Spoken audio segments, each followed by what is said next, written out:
안녕하세요. 대자연병원 피부건강센터 센터장 나현민입니다. 아토피 피부염 전반적인 내용과 치료에 대해서 설명드리겠습니다. 저희 피부 조직 사진인데요. 우리 피부의 겉에를 표피라고 하는데, 표피를 염색하면 크게 4가지 층으로 나눌 수가 있습니다. 그 중에 가장 바깥층을 각질층이라고 하는데, 우리가 일종의 이렇게 때를 밀었다고 할 때 그 때 같은 층을 얘기를 합니다. 아토피 피부염은 이 각질층이 제일 중요합니다. 이 각질층을 확대해 보면 각질 세포가 총총히 쌓여져 있고, 서로 연결을 시멘트처럼 이렇게 연결이 돼 있어서 안에 있는 물이 빠져나가지 못하게 하고, 밖에 있는 여러 가지 세균이나 바이러스, 미세먼지, 진먼지들이 못 들어오게 막아주는 역할을 하거든요. 이것을 바로 피부 장벽이라고 하고 있습니다. 피부 장벽이 유전적으로 취약성이 있어서 발생을 하는 대표적인 피부 질환이 바로 아토피 피부염이 되겠습니다.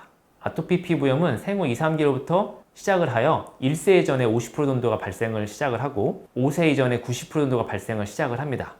대부분은 10세 이전에 좋아지는데 한 20% 정도는 성인까지 가는 경우가 많이 있습니다.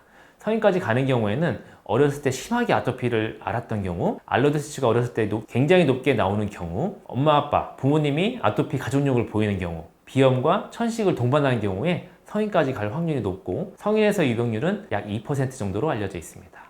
2세 이하, 생후 2, 3개월부터 시작을 하는 경우가 많은데요. 태열이라고 하죠. 양쪽 볼에 습진 형태가 생기고 팔꿈치와 무릎, 바깥쪽에 먼저 생깁니다. 기어다니기 때문에. 2세 이상의 소아에서는 목 안쪽, 팔다리 접히는 부위, 주로 노출 부위, 피부 얇은 부위부터 시작을 하고요. 성인도 마찬가지입니다. 여기서 시작을 했다가 점점 심해지면 전신에 퍼지게 되겠습니다.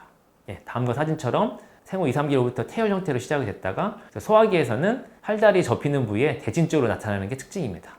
성인은 대부분 얼굴, 목을 침범하는 게 특징이고, 뒷목, 눈 주변, 귓볼이 찢어진다든지 입술력, 손발의 비티적인 소견, 여성분들도 유도수치도 자주 나타납니다. 또 얼굴이 홍조처럼 이렇게 생기는 질환도 아토피 증상 중에 하나일 수 있습니다. 아토피 피부의 진단 기준은 다음과 같습니다. 주진단에 3가지 중에 2가지를 만족을 하고, 부진단에 4가지 이상을 만족을 할 때 아토피 피부염을 의심해 볼 수 있습니다. 아토피 피부염이 얼마큼 심한지를 수치화한 점수가 되겠는데요. 그 점수를 이지 점수라고 합니다. 이지 점수는 홍반이 얼마큼 있는지, 오돌토락이 올라온 부종 구진이 얼마큼 있는지, 그리고 긁은 흔적, 그리고 두꺼워지는 걸 태선화라고 하는데요. 이 4가지의 지표를 어느 정도 있는지 나눠서 정도를 평가를 합니다. 부위별로 가중치를 주는데요. 두경부는 10%, 팔 20%, 몸통 30%, 다리에 40%의 가중치를 줍니다. 7세 이하에서는 두피가 20%고 다리의 가중치가 감소합니다. 이 점수를 가중치를 주어서 점수를 계산했을 때 23점 이상부터 중증 아토피 피부염으로 분류를 하고, 16점 이상을 중중증, 그 아래를 경증으로 분류하며, 우리나라에서는 이 이지 점수를 유일하게 인정을 하고 있습니다. 아토피 피부의 원인은 크게 4가지로 설명을 할 수 있는데요. 유전적 소인이 분명히 있습니다. 부모님 중 한 분이 아토피면 50%, 절반에서 생긴다고 알려져 있고, 부모님 둘 다 아토피면 75%, 또한 한국인의 특허낸 12개의 유전자도 밝혀져 있어서 유전자 검사도 이미 나와 있습니다.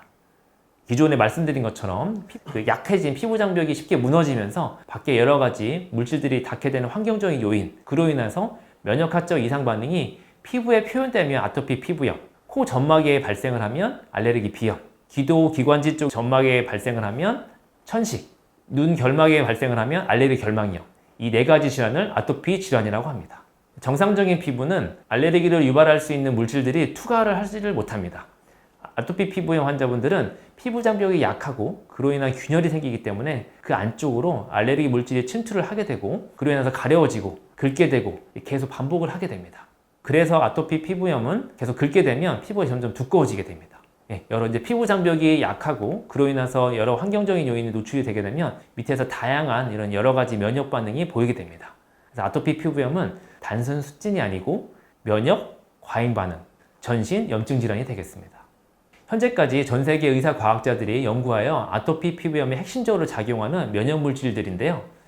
마치 우리 전기 코드와 콘센트를 꽂으면 전기가 통하듯이 이렇게 수용체가 있어서요. 그 물질들이 이제 결합을 하게 되면 세포 내로 들어가서 이제 염증 반응이 시작을 하게 됩니다.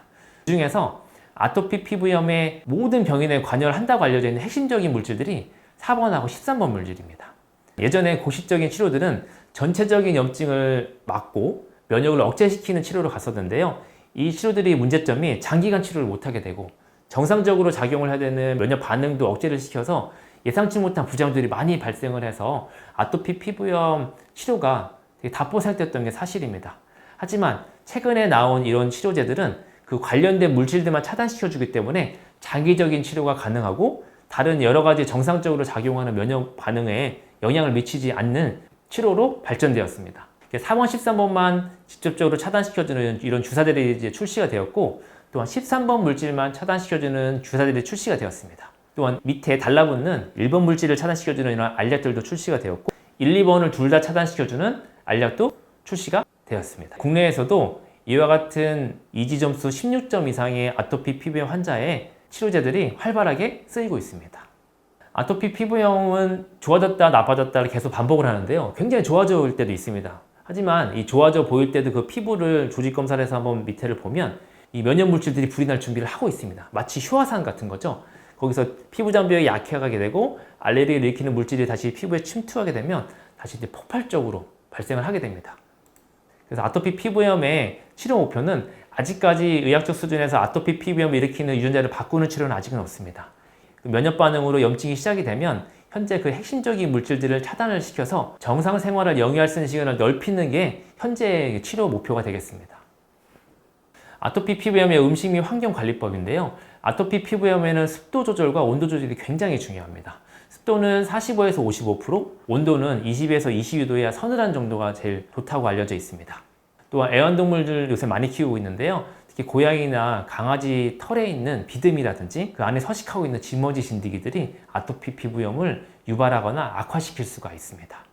또 아토피 피부염에 모유수유가 도움이 된다는 보고가 많이 있고, 아토피 피부염과 음식 알러지도 연관성이 있다는 보고도 있고 없다는 보고도 있는데, 확실하게 밝혀지지 않은 음식을 과도하게 제한할 필요는 없습니다. 특히 성장기에 있는 소아 청소년기에서 그냥 의심만 된다고 해서 음식 제한을 하다 보면 성장 장애가 올 수가 있습니다. 그래서 확실하게 정말 밝혀진 그런 음식 아니고서는 과도하게 제한할 필요는 없고 담당 의사 선생님과 상의를 하셔야 됩니다. 보습제를 바르라는 얘기는 많이 들어보셨을 겁니다. 다 피부 장벽으로 설명할 수가 있는데요. 피부 장벽이 약한 그 아토피 피부염 환자분들은 보습제를 잘 바르셔야 됩니다. 보습제는 엄밀히 말하면 크림 타입 보습제를 바르셔야 됩니다. 로션 타입은 바를 때는 발림성은 좋습니다. 끈적끈적은 덜하고, 왜냐면 물 베이스로 기름을 조금 섞은 거기 때문에 물이 많이 들어있습니다. 하지만 이게 물이 증발되면서 더 건조해질 수 있어서 보습제는 끈적끈적한 크림 타입 이상의 보습제를 바르셔야 되고, 이 피부 장벽이 약해지는 거에 가장 중요한 것은 물입니다. 물과 땀 같은 액체들인데요.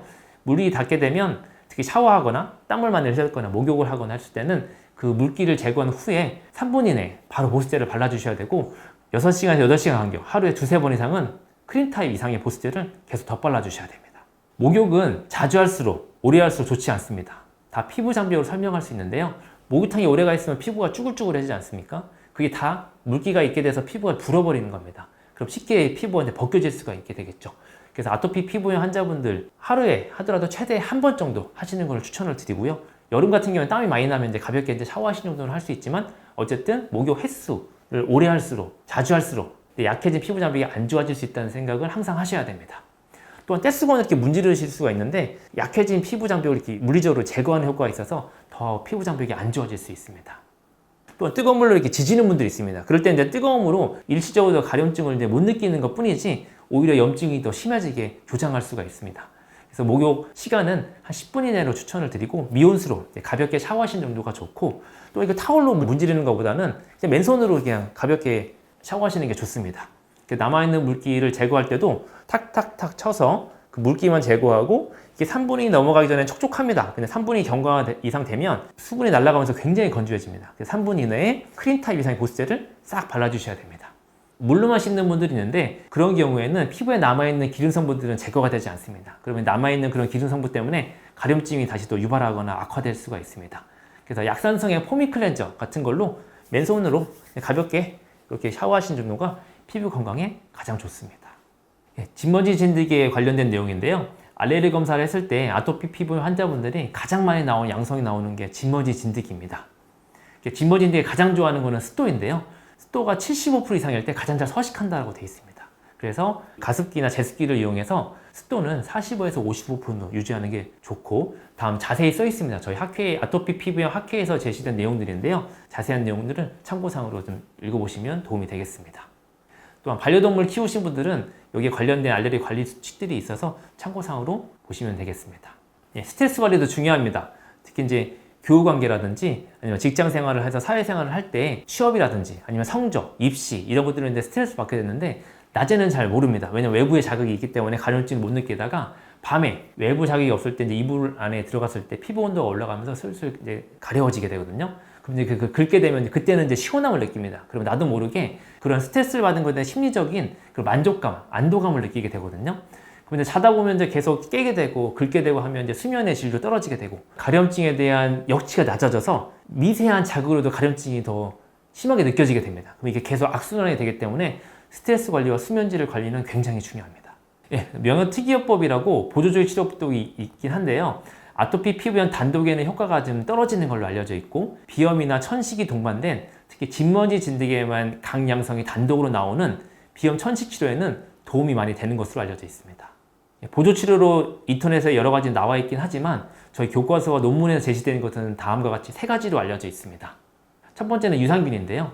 유산균은 최근에 많이 중요도가 높아지고 있습니다. 그 장내세균 균형이 무너졌을 때도 아토피 피부염이나 알레르기 반응, 습진과 같은 게 악화된다고 보고가 되어 있고 아토피 피부염에 도움이 되는 균이 저희 교과서에 딱 한 균이 써 있습니다. 그 균이 락토바실러스 람노소스 주지라고 하는 균 종류인데요. 이 균이 들어간 유산균을 드시면 2세 이하에서는 아토피 예방 효과도 있고 산모에게도 복용을 하게 되면 태어난 아이한테도 아토피 예방 효과가 있다고 보고가 되어 있습니다. 두 번째는 이제 필수 지방산, 오메가6 지방산인데요. 달맞이꽃 종자유로 많이 알려져 있습니다. 먹는 이제 일종의 항염증제라고 보시면 되는데 먹는 보습제라고 생각을 하시면 됩니다. 전반적으로 피부가 건조하거나 하실 때는 부담감 없이 드실 수가 있고 1살 이후부터는 드실 수가 있는 약제로서 콩 알러지라든지 고지혈증 약을 복용하시는 거 아니시고는 부담감 없이 드실 수 있는 약제가 되겠습니다.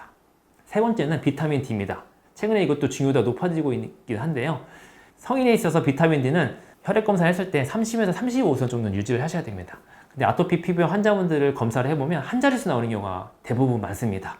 그래서 이 비타민 D도 복용을 하거나 주사제들도 나와 있거든요. 이를 통해서 비타민 D 수치를 30에서 35선을 유지를 해야 되고 비타민 D는 지용성 비타민이기 때문에 또 과잉으로 섭취 시에도 몸에 남아 있습니다. 특히 다음 3가지의 아토피 피부염에 도움이 된다고 알려져 있는데요. 감염질환이 계속 반복되는 아토피 피부염, 음식 알러지를 가지고 있는 아토피 피부염, 겨울에 계속 반복돼서 악화되는 아토피 피부염에 특히 비타민 D 복용이 도움이 된다고 알려져 있습니다.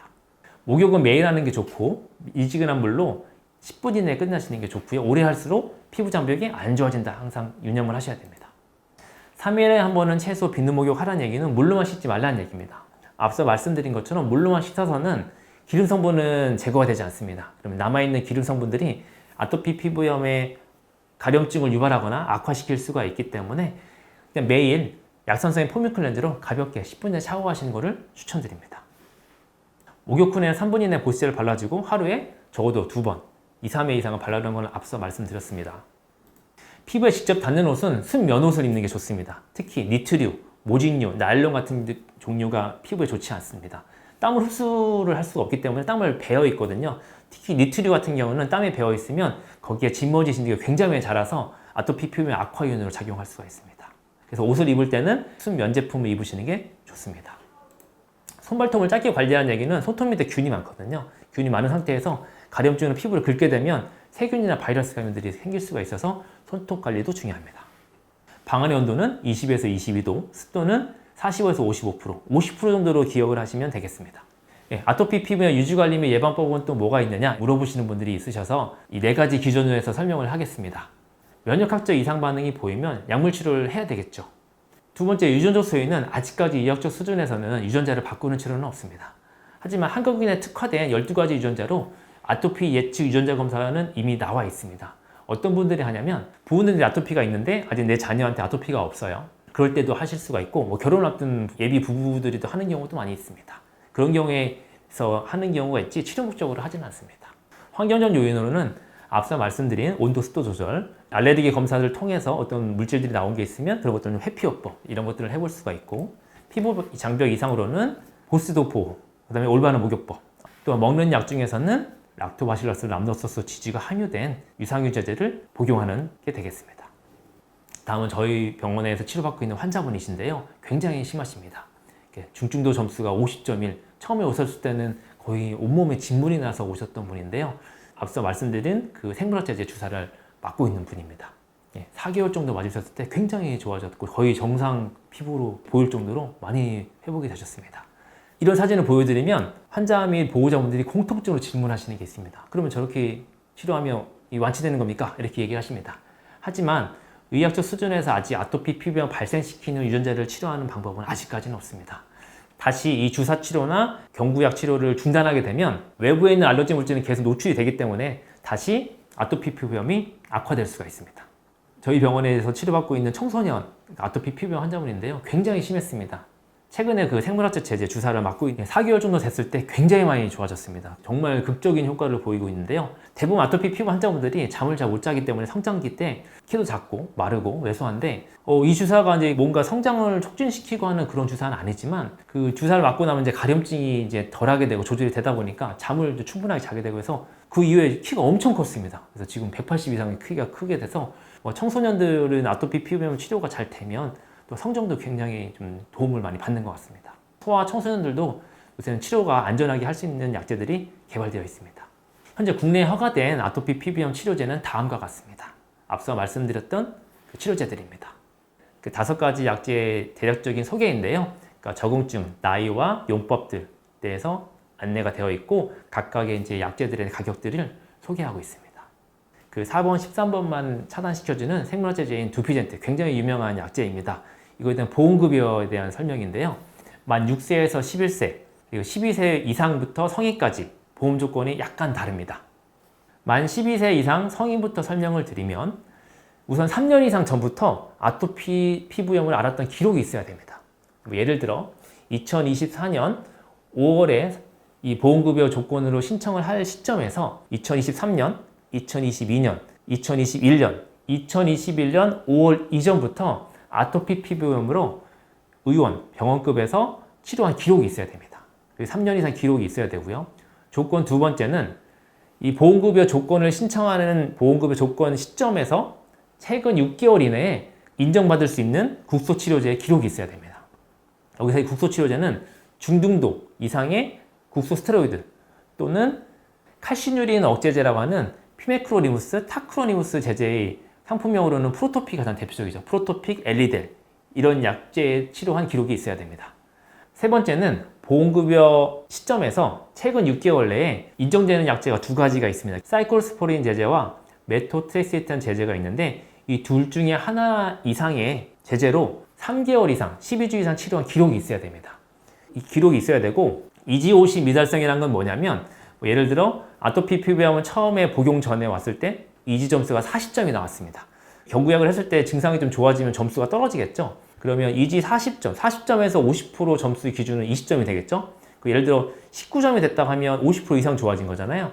50% 이상 좋아지면 현재 치료에 치료 반응이 있다라고 판단을 하는 거고 이지가 21점이 나왔어요. 3개월 이상 치료 후에 복용 전 40점 기준에서 21점에 50% 미만으로 좋아졌잖아요. 그러면 이지 50 미달성, 지금 현재 약에 치료 반응이 없다라고 판단을 하고 있습니다. 그래야 조건 3번을 만족할 수가 있고요. 조건 4번은 조건 2번과 3번 치료제들을 한 후에 또 불구하고 점수가 23점이 넘어야 됩니다. 그래서 조건 1, 2, 3, 4를 동시에 만족을 해야 되고요.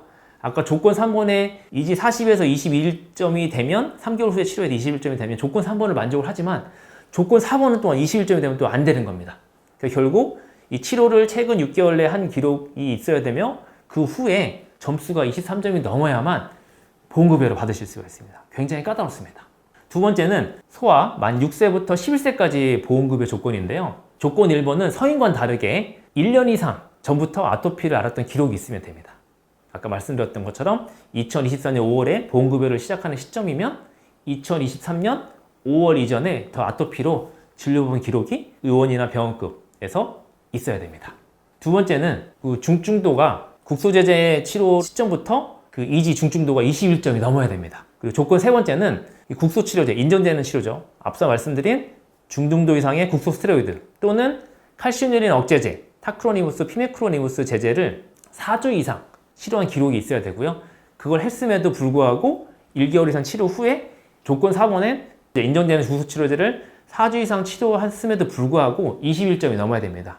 차이점은 치료하기 전부터 국소치료제를 도포하기 전에도 21점이 넘어야 되고 도포 후에도 21점이 넘어야 됩니다.